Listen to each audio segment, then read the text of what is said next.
Good evening. Topic of today's lecture is property taxation and slum. Cities are heterogeneous and dynamic in nature, made of artificial and natural surfaces. Slums are the darker side of urban development. Slums are present not only in metro cities of India but also in the small and medium-sized towns of India also. Urban local bodies all over the country suffer from inadequate financial resources to undertake even the basic civic functions. Property taxation can be considered a principal fiscal instrument to finance municipal services. For example, in Delhi, over half the total revenue of Municipal Corporation of Delhi, 55%, is generated by property taxation. Now, we are having fine spatial resolution satellite data. Fine spatial resolution satellite imagery provide greater detail than coarser spatial resolution imagery. The objective of the study is to evaluate the potential of high resolution satellite data and GIS to investigate the existing scenario related to physical, social, fiscal and legal aspects at macro level in Dehradun.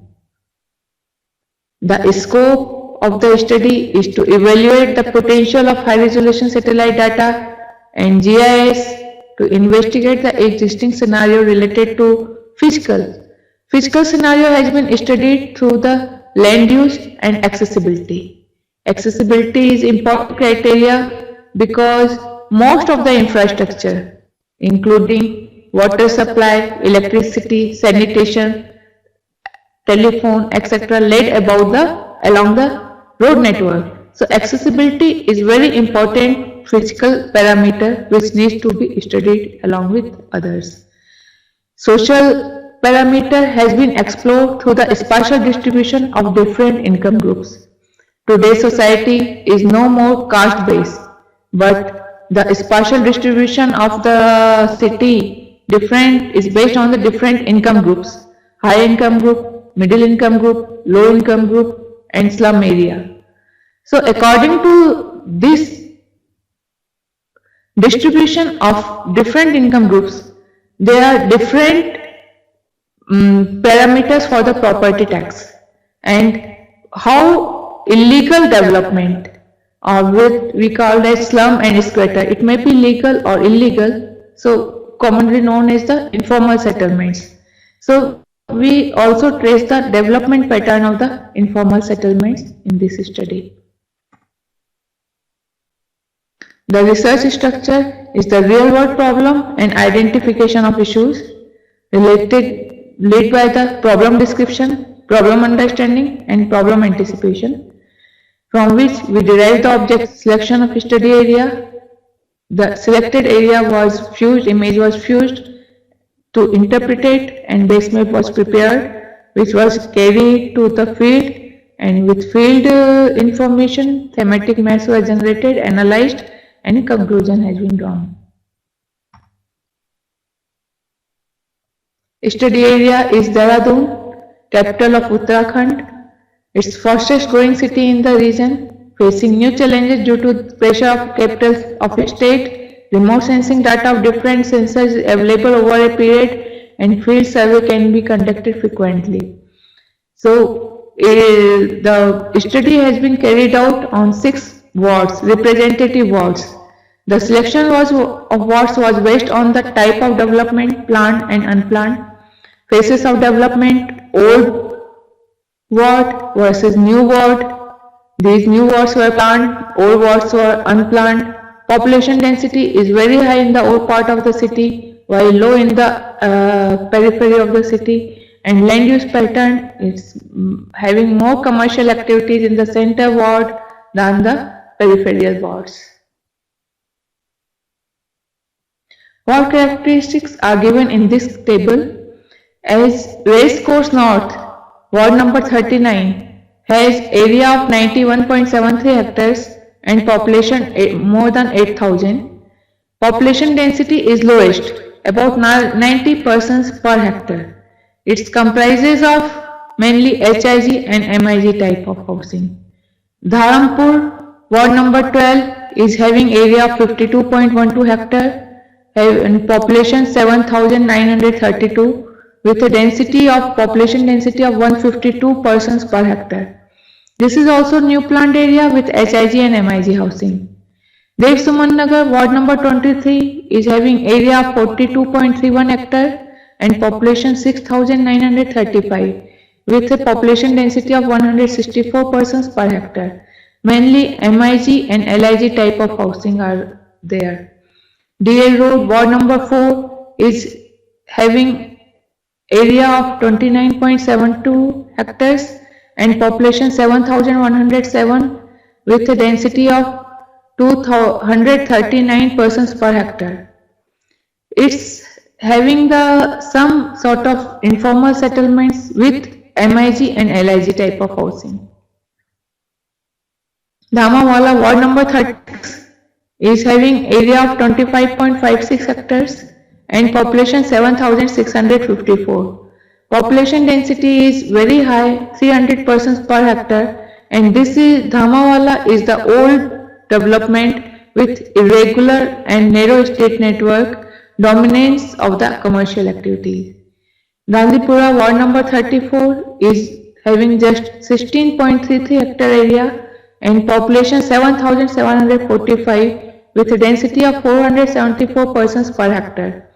This is also a part of the old city with very small housing units along main streets. Some commercial activities are existing. Data used in this study: Iconos panchromatic image with 1 meter spatial resolution and Iconos MS image with 4.5 meter spatial resolution. Along with Survey of India topo sheet, existing and proposed master plan, ward map of municipal corporation, published maps and reports. Instrumental characteristics includes Iconos pan data, band 1, spectral range is 0.45 to 0.9 microns, spatial resolution 1 meter and radiometric resolution 11 bit. Iconos MS data, band 1 to band 4, it's having the almost similar range, 0.45 which is the 0.445 which is similar to the lower range of the Iconos pan data, and upper limit 0.853 about 0.9 microns. But advantage of MS multispectral data is that it's having the 4 bands, so information is given in the color, having a coarser spatial resolution of 4 bit and 11 bit radiometric resolution. When we talk about the high resolution satellite data, which is having 1 meter or higher spatial resolution, we have to consider the satellite sun angle azimuth and elevation angle. These are two important parameters to decode the information in the imagery. Satellite had sun angle azimuth 134 degree, 134.79 degrees means that position of sun with respect to north of the earth is towards southwest direction. When the position of sun is southwest direction, the shadow will cast on the northwest direction. So this northwest direction black strip is the shadow. Elevation angle of 64.74 degree is an indicator of sun position with respect to horizon of earth, and result is relatively a small shadow towards northwest direction. So this is simple trigonometric. A 3 meter tall building will cast a shadow of 1.46 meter because elevation angle is 64 degree. So this is the ideal situation to analyze the information in the satellite data. The majority of highest resolution images are presently recorded in the panchromatic mode only. Generally, multispectral imagery provides more land cover information than panchromatic imagery, since each spectral waveband provides specific information about land cover features. Thus, fusion of panchromatic and multispectral imagery of different spatial and spectral resolution has been carried out to enhance the interpretation capabilities for the preparation of base map. A number of methods are used to fuse the data set in this research, out of which fused image output obtained through Brovary transformation is used to study the different aspects of urban scenario. This is the multispectral image. This is the pen image. You can find out in pen image, you can find out the details of rooftop, staircase block, water tank, etc. etc. But in pen image, at the same scale, pixels are breaking. When we fuse both the images, the resultant image is having the advantage of higher spatial resolution of pen and higher spectral resolution of multispectral image. So information can be extracted easily in this fused image. While fusing the image, selection of bands is very important. MS has 4 bands as we have seen earlier. Band 1, 2, 3 and 4. Out of 4, we can display 3 bands, or we can use only 3 bands for the fusion using the Brovary transformation technique. So selection of band, if we are selecting 3 to 1, this is the natural color combination. 4 to 1 is, we can observe some of the roof material are diminishing or merging with the grass. It gives the impression of grass, so we can't interpret it as the building. While in the 321 and false color 431 and 432, the different type of building materials are coming out very nicely. So selection of band is very important when you are fusing the data. We selected 432 for the merging with the pen image, and resultant Brovary transformation image is very clear, depicting the extent of the building block apart from the shadow and vegetation in the surrounding. Another remarkable feature observed during the interpretation of the images is the variation in the tone. As we have seen, this is the tin, which is the iron sheet roof material, and this is a newly constructed building, and this is a very old building. So if there is an old building, because of the content of moisture, it reveals darker tone than the newly constructed building. Similar case with the RCC rooftop. A very old building is appearing very dark on the roof, and a new building is appearing very brighter tone.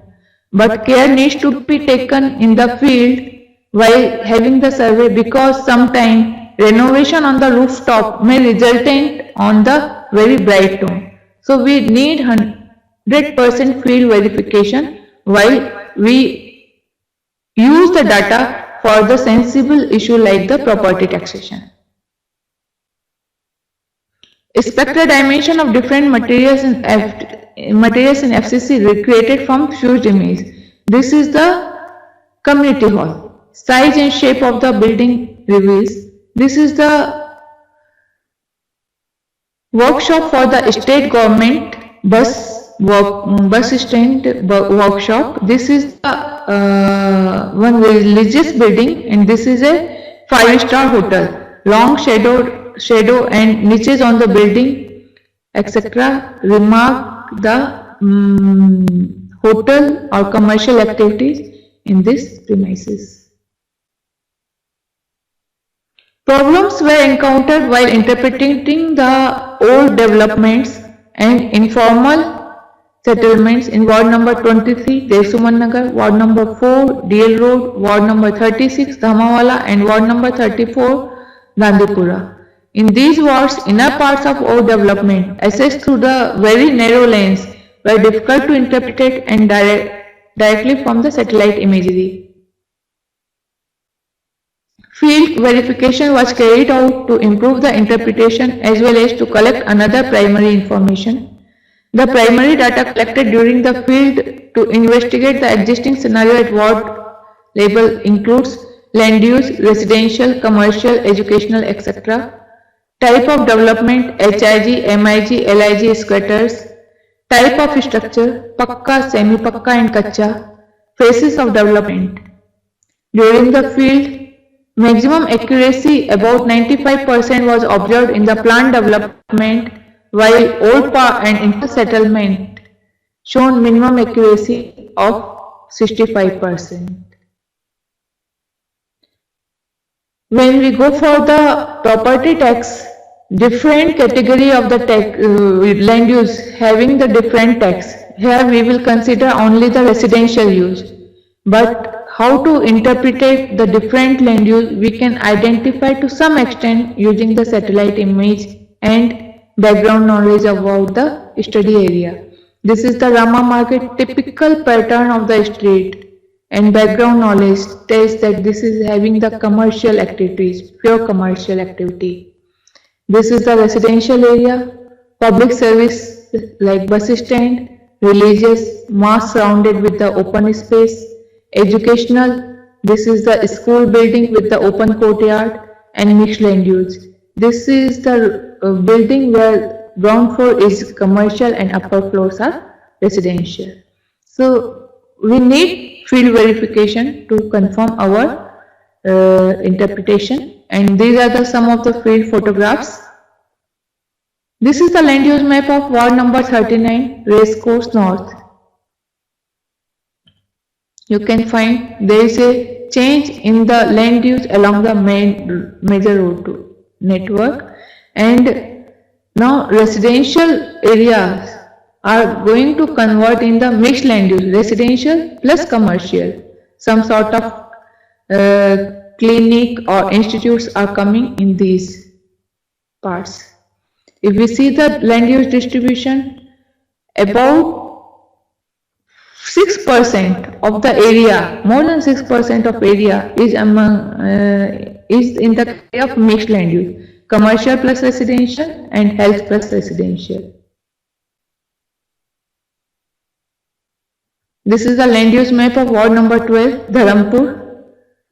Here also you will find that commercial activities are dominated by the mixed land use pattern.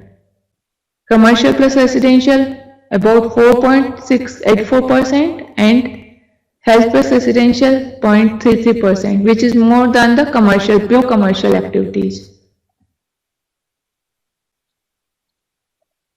Scenario is very much same in the ward number 23, Devsuman Nagar.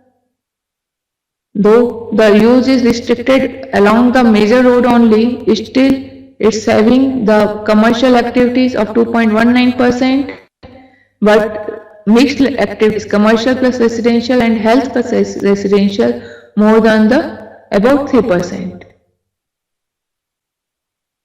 Land use map of ward number 4, DL Road, also have the similar kind of observation, where residential plus commercial or residential plus health activities are more than the pure commercial activities. Land use map of ward number 36, Dhamawala. As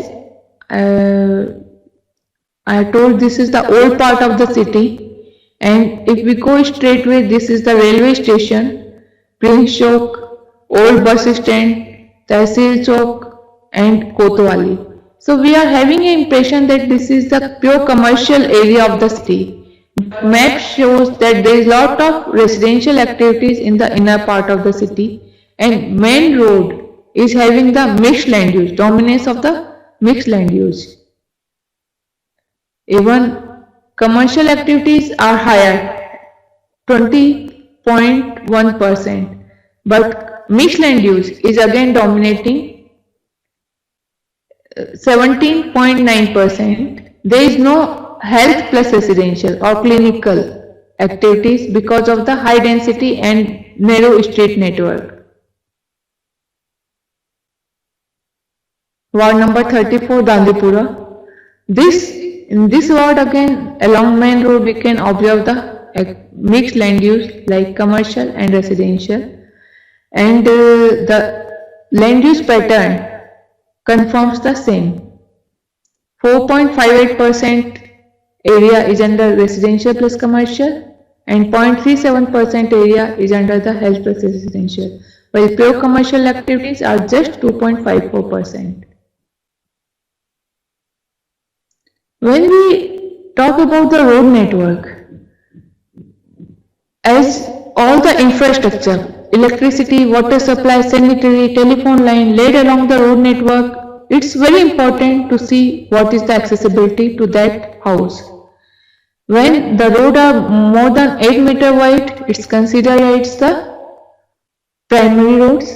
When roads are above 8 meter wide, it's secondary road, and when roads are less about 2 meter wide, it's having the status of tertiary road. So this is the road network in the ward number 39, and this is the distribution of the total length. And this is ward number 39 is a planned ward, and just 3% roads are coming under the tertiary roads. This is the ward number 12, Dharampur. Road network, just 9% roads are having the less than 2 meter width. Road network in ward number 23, Dev Suman Nagar. It's about tertiary roads are just 54.2%. Road network ward number 4, DL Road. It's having just 48% of the road network under the tertiary road, which cannot be means tertiary road means we cannot provide the basic infrastructure, especially the water supply and sanitation, because of the very narrow width of the road. This is the road network in the ward number 36, Dhamawala. About 21% road network is less than 2 meter wide. Road network in ward number 4, Gandhipura. About 20% of the road length is under the category of the tertiary road. So physical scenario shows that remote sensing has the potential to prepare land use map for zonal plan at the scale of 1:2000. Database prepared for zonal plan can be generalized and used for the development plan at the scale of 1:10,000 and prospective plan at the scale of 1:50,000. Remote sensing technology with the integration of GIS can be used successfully for the implementation and monitoring to plan at various levels. Datasets related with water supply, electricity, sanitation, road network, etc. can be integrated with the base map to get the status of basic infrastructure at ward. Legal scenario. Legal scenario, though urbanization contribute to the growth process by the end large, this positive aspect is often overshadowed by the deterioration in the physical environment and quality of life in urban areas on account of the widening gap between demand and supply of essential services infrastructure.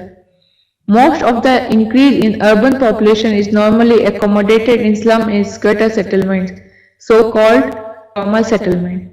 Such unauthorized and haphazard development negates the purpose of planning, as once these developments have taken place, there is no choice but to incorporate them. So legal scenario, which is the pattern of the informal settlement, poorly developed areas threaten our environment, health and quality of life in numerous ways: physical environment, aesthetical environment and social environment. When we see the satellite data, we will find that most of the such informal settlements are situated along the natural drainage. Upper part of the hill are occupied by the high income group or middle income group people, and the areas which are not suitable for the habitation is occupied by the slum and squatter settlements. When we go for the field, in the absence of satellite data, it's difficult to demarcate that there is something behind this row of house and this is the, in between these two rows of the houses, there is a narrow lane. This is the narrow access to this area and having the informal settlement slum houses because of the undulation in the topography. Absence of satellite data or any such information, it's difficult to find out that there is some sort of slum area or informal settlement in the planned area and cannot be in the knowledge of the municipal corporation people, local bodies, in the knowledge of local bodies. These are the shanties associated with the plant area. This is a plant colony and these are the shanties associated with the plant. So when we map it, it's difficult.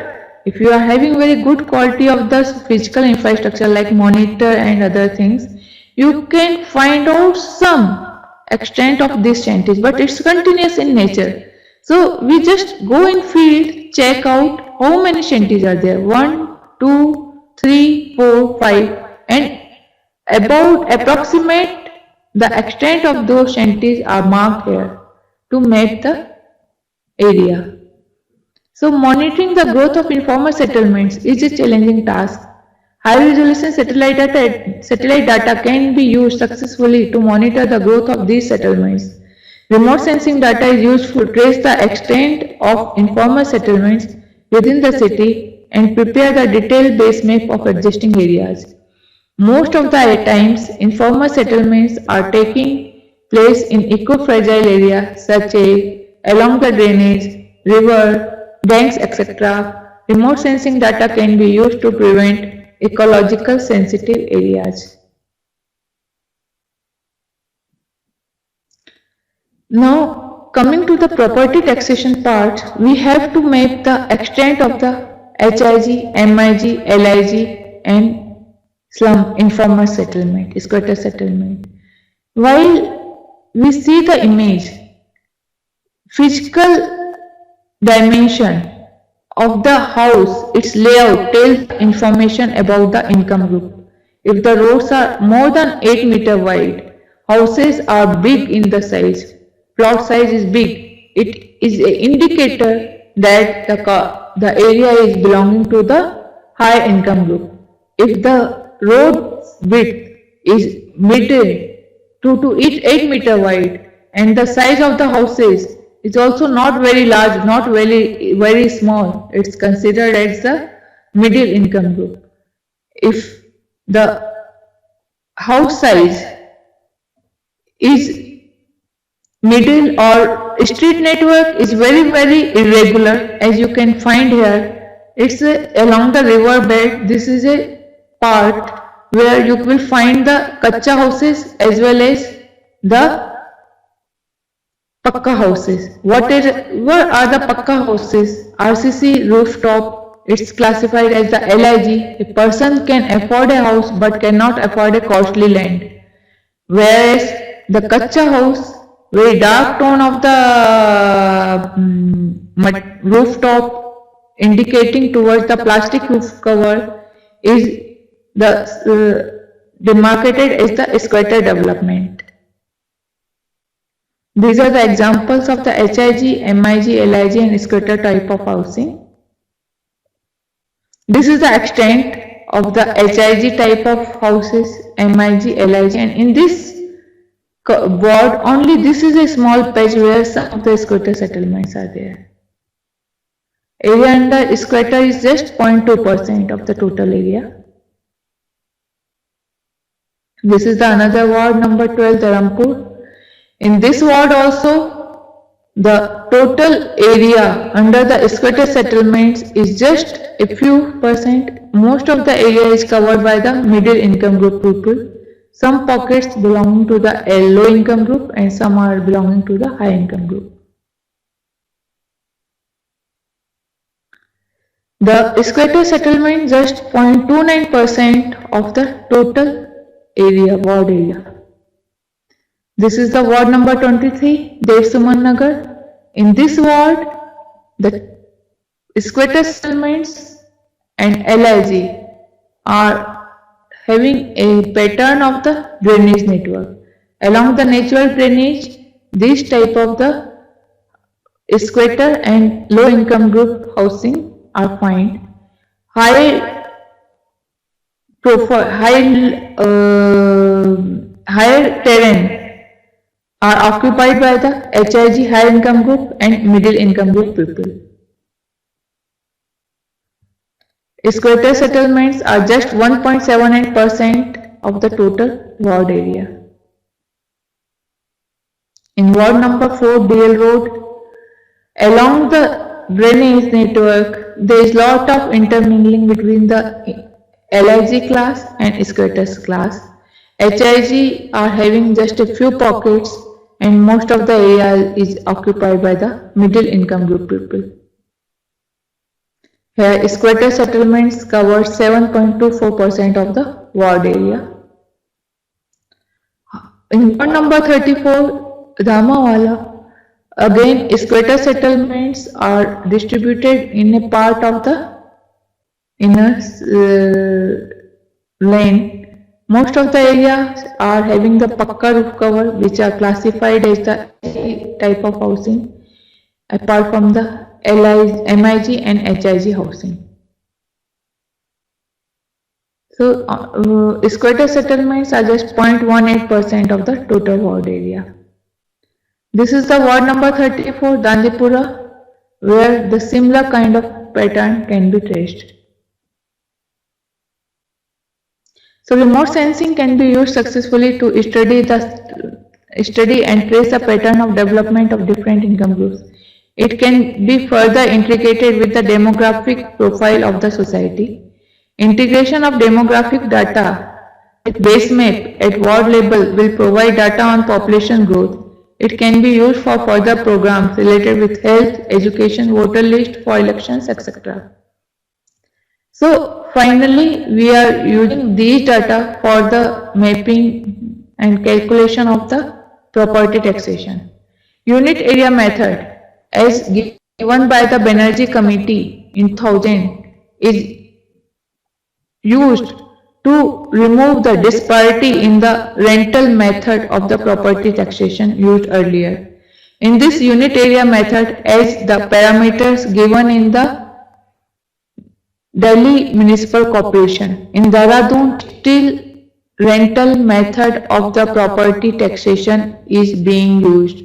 So Dehradun, there are no criteria, no category for the property tax assessment using unit area method. In this study, all these parameters which are considered for the taxation, property taxation, are taken from the Delhi Municipal Corporation. So categories are A, B, C, D, E, F, G, H. Each category belongs to the different type of development. A belongs to the for plotted colonies, houses and shops. B belongs for flats, groups housing, DDA flats, shops, etc. C for the plotted colonies up to 100 square meter. D category for industries, institution, business, towers, hoarding, etc.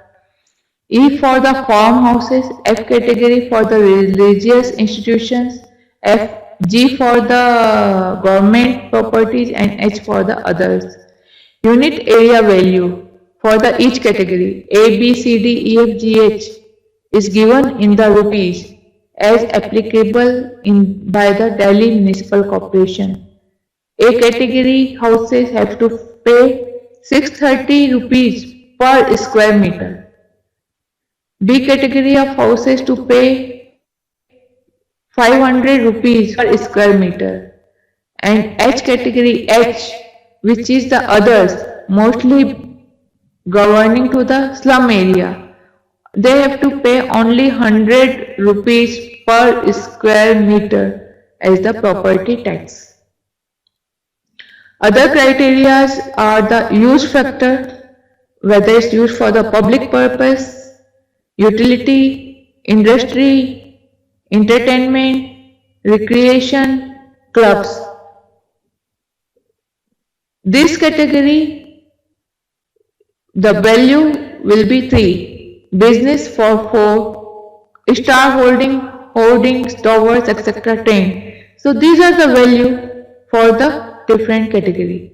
If the building is self-occupied, the parameter is 1. If tenanted, parameter is 2. Structure factor Pakka 1, Semi-Pakka 1 and Kacha 0.5. Age factor, year of completion, prior to 1960, 0.5, 1960 to 69, 1970 to 79, 0.7, 1980 to 89, 0.8, 1990 to 1989, 0.9, 2000 onward, 1. So final tax is calculated by the covered area of the building multiplied by the unit area value, structure factor, occupancy factor, use factor, age factors, and there is the annual value of that property. Any municipality can charge from 12 to 15% of this value, 10 to 15% of the annual value as the tax. It depends upon the municipality to municipality and other these things. This is the freedom to the municipality. So in this case, average plot size has been calculated by dividing the total area under each housing type like HIG, MIG, LIG and squatters, and total number of houses under each housing type. So this gives the average plot size of the each category HIG, MIG, LIG and squatters. When we see the tax, property tax as given by the formula we have seen earlier, HIG contribute about 55% in race course. Its range is minimum is 50% in the DL road and maximum is the 64% in the Dandipura. MIG contribution minimum is 26% in the Dandipura and maximum is 34% in the DL road. LIG contribution is 9% in the Dandipura and 15% in Devsuman Nagar and DL road, while tax contribution by squatter is about 1%. In the present scenario, if we go on the field, slum and squatter settlements are not paying any tax at present, though it is recommended by the Banerjee Committee in 2000 to charge a nominal tax of ₹100 per square meter from these areas. This is just a technique to use the satellite data, high resolution data, and its application in the calculation of property tax. Experience has shown the success of this technique. In Delhi and other parts of the cities, property tax has been calculated based on the information derived from the satellite image, and it has been proved beneficial and improved the tax base of the area about 50 to 60%, just double, when they trace the property through the satellite image and charge. In this fashion, there is transparency in the property tax scenario and improve the financial base of the municipal corporation. Unit area method has been adopted widely for property taxation. High resolution satellite data with the integration of GIS can play a vital role in defining the various criteria. The criteria used by the Delhi Municipal Corporation can be modified for the different part of the city. Municipalities are having the freedom to redefine the criteria and assess the tax. Overall, tax regimes can be modified based on the requirement of the area, and this approach of exploiting high resolution satellite data for defining the property taxation structure will go a long way in ameliorating the property tax related issues.